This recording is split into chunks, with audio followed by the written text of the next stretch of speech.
It's our bed in our camper van, and it's all from Ikea. So if you want to see how we made this Ikea bed, keep watching. We were a little bit premature here. We started doing our vapor barrier before we put in our beams for our bed. That's going to have to come down the bottom half anyway. And we're going to go for a rivnut approach. Haven't gone for the rivnut tool. Living life on the edge. Seen so many hacks on how to install rivnuts, so we're going to give one of those a go. Hopefully that'll do the job, means that we don't have to buy a rivnut tool. So here we've got some lengths of timber, which are 38mm by 89mm, 2.4 metre lengths, which is a bit annoying because we only need 135 on ours, but obviously we need it on either side. So we're going to have a bit of wastage, but hopefully we'll be able to use it somewhere else in the van. So just going to need to cut these down to size to go and attach to the metalwork. As I mentioned before, we decided not to buy the rivnut gun. Instead, we're going to try a method that we'd seen on the internet. There's a few different ones, and the one I decided to go for is this. So you start with a bolt the same size as the rivnut you're using. Then you put on a nut, also the same size. This is an M8, and then put on 2 washers. You kind of end up with an assembly that looks like that, and then you screw that into your rivnut itself, just making sure that that nut is then tight against the rivnut. And then the idea from there is that you insert that into the hole, you put a spanner on the back of the bolt, keeping that in place, and then you tighten down on this nut here until basically the back of the rib nut bulges. I've done one already and it was a real faff, but once you get going it was actually all right. It doesn't help that I'm using adjustable spanners. I'll show you one I've already done. So that's one there. I've given that, I put a bolt in it, give it a bit of a tug, and it seems pretty decent. So yeah, just going to carry on doing a few more of those.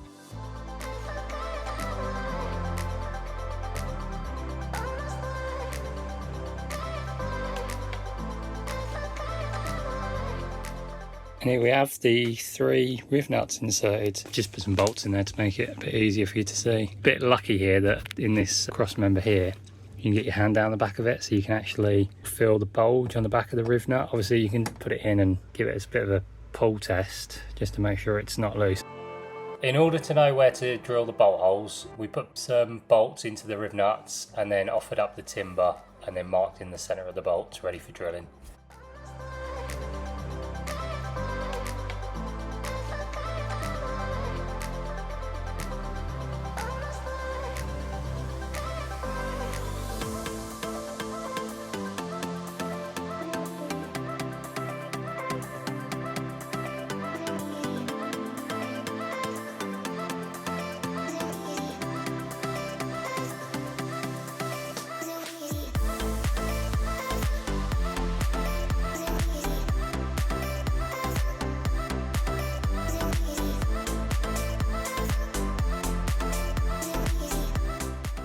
And here are our timbers attached into the framework of the van, all ready for the next steps. We've had a very exciting delivery. Not only our kitchen, which we're not going to show you that yet. We're not there just yet. But the bed, well, the bed frame.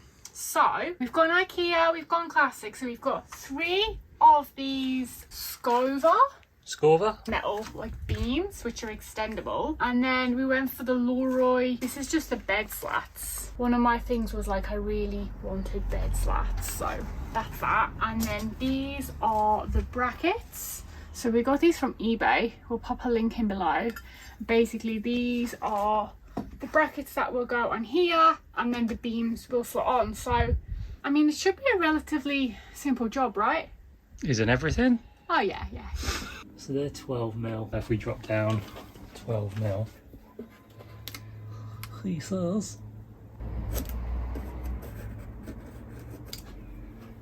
Other side? Oh, you want it the same on both sides? Mm-hmm. Crazy talk. First fail of the day. There's a big bolt in the way. Oh, man. Are they saying that? Hang on. You might kind of get away with it. Not ideal. It fits. Oh, just do it. I think just do that. Yeah.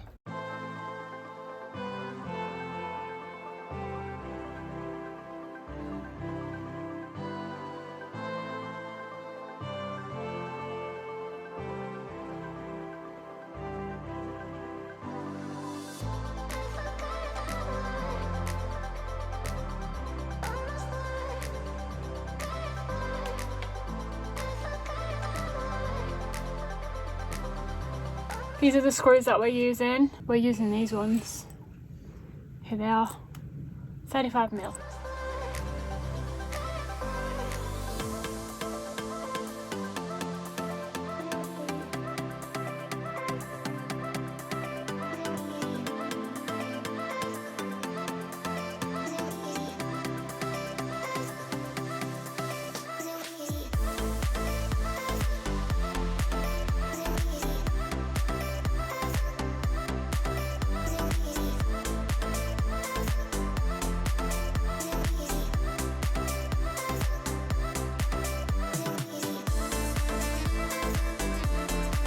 Here we go, it's alright, I'm filming, so you know. Alright, gymnast. Mad how much room it takes. A huge kitchen. I know, yeah, kitchen's massive. Stressing a bit now, but... Ali will be in a tent outside, I think. I mean, there's this little bit of room here in the garage. For Callie? Yeah. Oh yeah. It's, you've got the camera in your hand rather than a helping hand. Well, people want to see this. People want to see if what we've done will actually work. Yeah, it does. That's a full-size double bed. Yeah. Yeah, look at this. This is how we'll do. So they overhang like that. And then probably just attach a few. I actually thought we would end up like a couple of slats short. Because this is a full double bed, these slats. And like, it pretty much fits. Happy? Yeah. That's not really a happy face. I'd be happier when we're like on the coast or in a field and I'm asleep in it. So the bed is made, the construction is made.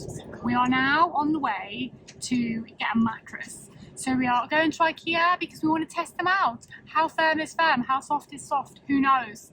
Let's go get a mattress. We knew when coming to Ikea that we would need a foam mattress, as there is a good chance that we will need to cut a little bit off the end. We narrowed it down to these two foam mattresses. There was not really much difference in them, to be honest. One is slightly thicker, but comfort-wise, there wasn't a lot in. So we went for the cheapest option, and we also was thinking that we are going to save a little bit of weight. We went for the firm, and this is the one that we bought. I'm not even going to try and say that name. Here we have the mattress on the bed. There it is. We do need to secure the slats, but because we need to remove this to do the walls, we're not securing the slats yet, but we want to give you a good idea. So, looks pretty good. So we might have to, you see here, this side, the mattress is a little bit big, and then the same over there. So we might have to trim the mattress down, but that is why we went with a foam one, because we thought that we might have to do that anyway. Looks good, right? Yeah, it's a full-length double bed. Yeah, and these are going to be like fake flares, so that is why basically they're going to go in. So that will give a little bit of extra foot space, and then for your pillows and stuff. Looks good. Good job, Ikea.